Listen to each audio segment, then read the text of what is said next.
Noel Sweeney and economist Jim Power, authors of the ITIC report, Tourism Opportunity Driving Economic Renewal. Can I start with you, Noel? The report outlines three possible growth scenarios for the period 2015, low, medium and high. Tell us a little bit about each. Well, I suppose the low one is essentially saying, we're going to get probably what's going to be the average rate of growth across Europe, maybe 2 to 3% per annum.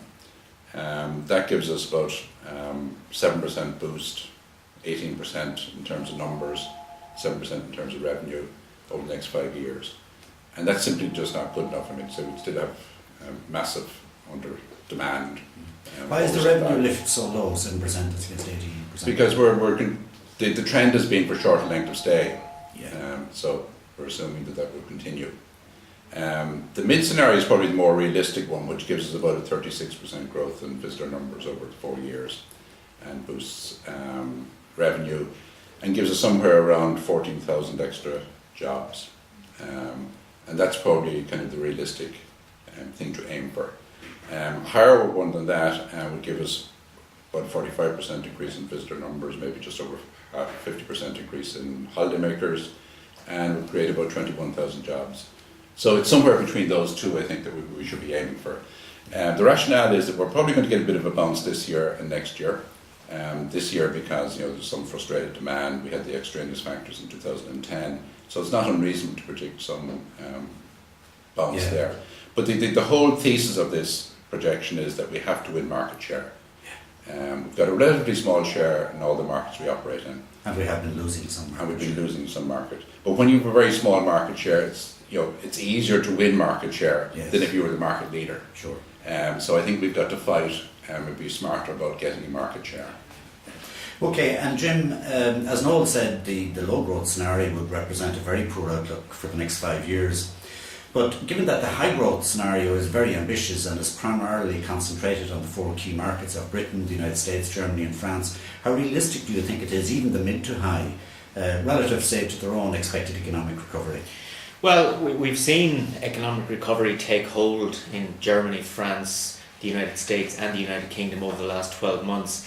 But particularly in the case of the United States and the United Kingdom, the recovery is not being driven by the consumer. In fact, in both markets, consumer spending is still relatively depressed, not helped by the fact that there's a fairly significant fiscal adjustment going on there. And indeed, we saw in the final quarter of last year, GDP growth in the United Kingdom contracting because of the effect on the consumer of the fiscal consolidation that's going on. So it's an environment where consumers are not spending freely. They're not going to be flocking into overseas markets, spending a lot of money, and when they do come, they certainly will be very much focused on getting value for money. So I would say the high scenario is the one we should be going for in those four markets, but it's not going to be easy. It is a major challenge, and I think will require some major initiatives from the tourism industry. But in the short term, I suppose there's a little currency bounce going our way in the case of Britain and the United States, at least, anyway. Well, yes, the recent weakness of the euro, against sterling and the dollar as a result of the sovereign debt problems in Europe definitely makes Ireland that little bit more attractive. But we need more than that. We need to make sure that the product satisfies the consumer that's not going to be spending terribly freely, and I think that should be our ambition. Sure. I know the report is very strong on getting the marketing right, and it talks about the need to sell our strengths and the desirability of re-engineering the tourism agency structures. Would you elaborate a little bit on those points? Yeah, well, I think that there's probably consensus that our product is in very good shape. We do have a competitiveness issue, particularly in the British market and to a lesser extent in the German market. Still, would you say? Yes, I think so. Even though prices have come down within the industry, relative to the cost of living the countries we're drawing our tourists from, we are still a relatively expensive destination. And I don't think we can go on price; we have to go on value. I think, if I could add, that there's a huge perception out there, particularly in the UK, that Ireland is a very expensive place to visit, and that perception may be based on a reality 3 years ago, but unfortunately that perception still exists. And so getting the message is going to be very important. Absolutely. Perception is going to last longer, as Jim says. I think the critical thing is to get the messaging right. and get the message right for those segments of the market that are disposed to travelling to Ireland. Sure. And I think that's where we need to do a lot more research, particularly in the British market. Why did it go so badly wrong? Why have we fallen so badly in the British market? So I think that's one aspect. E-marketing is where it's at. Yeah. And if you take Ireland, I mean, say we've got Facebook, Intel, Sure. Google, everybody else is here. We've got a very talented indigenous workforce. Sure. And so we should aim to be at the cutting edge Yeah. of e-marketing in terms of tourism. And we've got the Irish diaspora. Yeah. I think we've got to lock into that much more strongly than we have done in the past. And I think that in terms of the agency structures and so forth, there are a number of issues. One is I think we need more joined up work with the carriers to make sure we're all kind of going in the same direction, the same targets and so forth.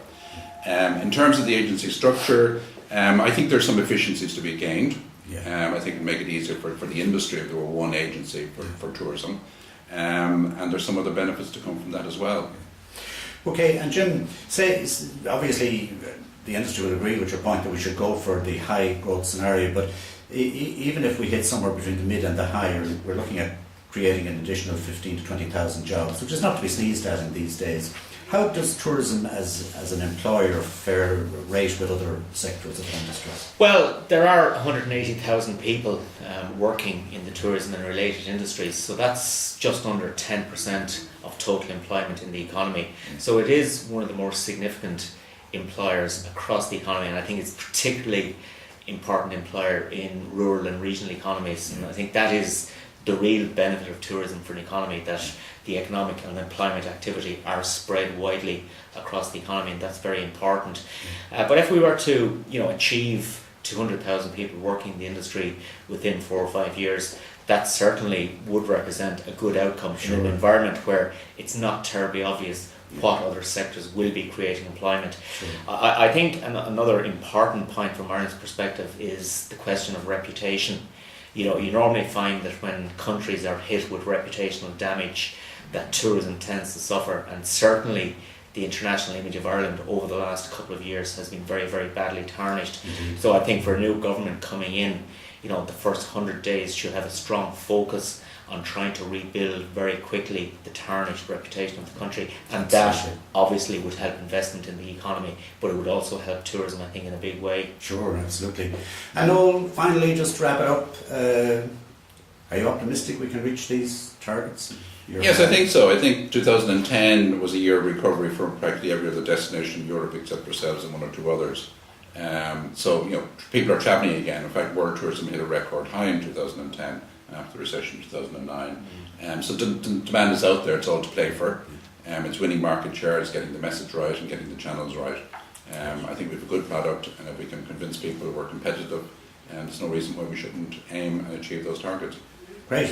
Well, thank you, gentlemen, and thank you for your terrific input into the report. It's been well received by the industry, and it's given some hope to the industry that the worst may be behind us, and that while there's a tough job of work to be done, that we can do it and get back into a sustained growth scenario again.